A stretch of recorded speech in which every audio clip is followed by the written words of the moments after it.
Hello and welcome. My name is Krista Kay, and I'm on a mission to help everyone get photo organized. If you have old pictures, old print photos, negatives, like we're going to be talking about today, make sure and hit subscribe. I would love to have you join my community here where I am talking about all of the easiest methods to make sure that all of your old negatives and your old prints are safe. These negatives actually went through floodwater after Hurricane Milton. I'm trying my best right now to try to salvage them. I'm going to be using them today as my example negatives, so you'll see how they turned out. Some of them were unfortunately just destroyed. Others, like this one, did okay. So I think I'm going to be able to get a good scan of this one. We'll find out, but I'm going to show you great ways to store negatives so you don't have to worry as much about the effects of time on them, as well as the easy ways you can scan them using the Epson V600 scanner or the Epson V550, very similar scanners. If you have either of those, this is the tutorial for you. Or if you're looking for a scanner, I highly suggest them. The Epson V600, I'll link it down below in the comments, is a great scanner. It scans prints beautifully and it does great with negatives. So we're going to use that today, and I'm going to show you some steps to get those old negatives digitized. First, let's talk about how you're storing your negatives.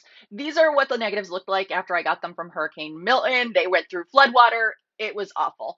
But you can see this, the image just was deteriorated. Now, these negatives were went through the same floodwater, but they had been put into these archival sleeves.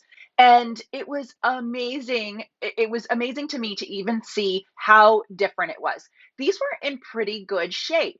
You can see they're still usable negatives. Now there's spots on them. They're not perfect. They're going to need a little maybe digital retouching afterwards to make them look great.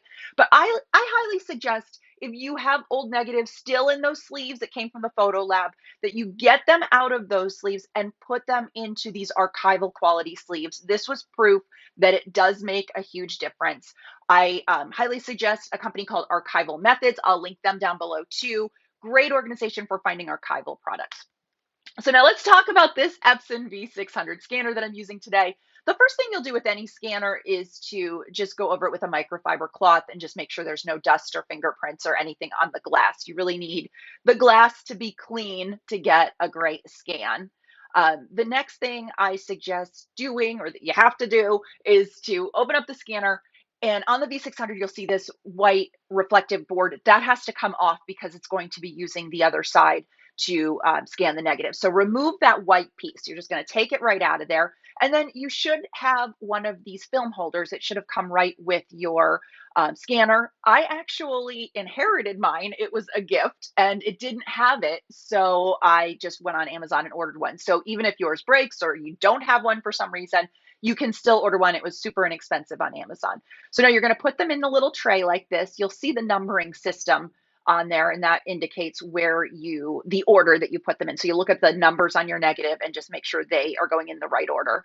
And then you're going to lay that right down on the glass. You'll see the letter A on your film holder. You're going to match that letter A up with the letter A that's on the side of the glass of the scanner.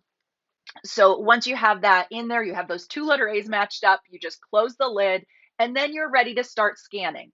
I'm guessing before you even got this far, you probably downloaded the software, but I am going to mention that really quick, just in case you haven't. Whenever you get a new scanner, you do have to download software to make it work with your computer.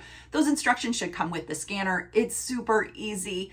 If you don't have those instructions any longer, you can always just go to the Epson website for the Epson V600 and just pick your scanner, pick your computer, and it will download the software for you. So once you have that software all downloaded to your computer, you've got your scanner all set up, you're ready to make that scan.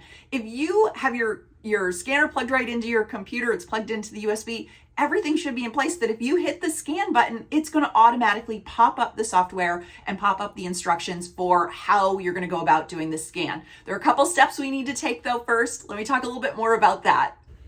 I'll share my screen right here so you can see what you should see when you go to scan a picture. So there's a few things you have to set appropriately to get a scan of a negative. The first is going to be the document source. You have to pick transparency unit.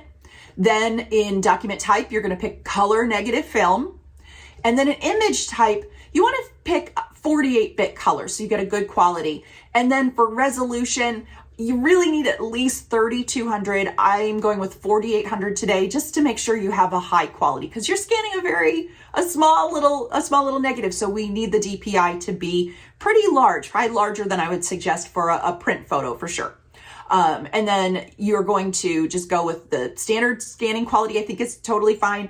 I personally always do everything in JPEGs. I would suggest for image format down towards the bottom that you also select JPEG. It's just an easy file format to work with. And then you'll have the option of naming the file if you want. And then you're going to want to pick the folder that you want the pictures to go to. I suggest naming them by the year. That's how I do put all of my pictures in folders by year. It's what I suggest for everyone. So I would suggest that you select the year that these pictures go to. And if you're being more specific, maybe even the year and the month. Then you're just going to hit that scan button. It's going to start scanning those photos and saving them to your computer right to that folder that you selected. So you can just kind of walk away from it for a minute. It does take some time. It's a slow process, but when you come back, those negatives should now be digital files right on your computer in that folder that you selected. I'll go ahead and show you what I got today from scanning these negatives if you want to take a look here. So like I said earlier, these went through floodwater. It was during Hurricane Milton and they really took a beating, but I am so surprised that those great sleeves kept them protected enough that they weren't destroyed.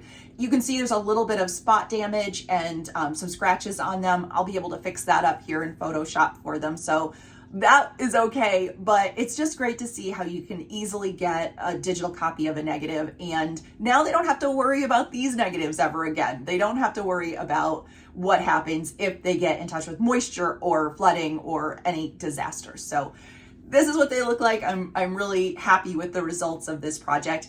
And thank you for staying with me through this. I hope that you've learned a little bit and you can take that and apply it to your negatives.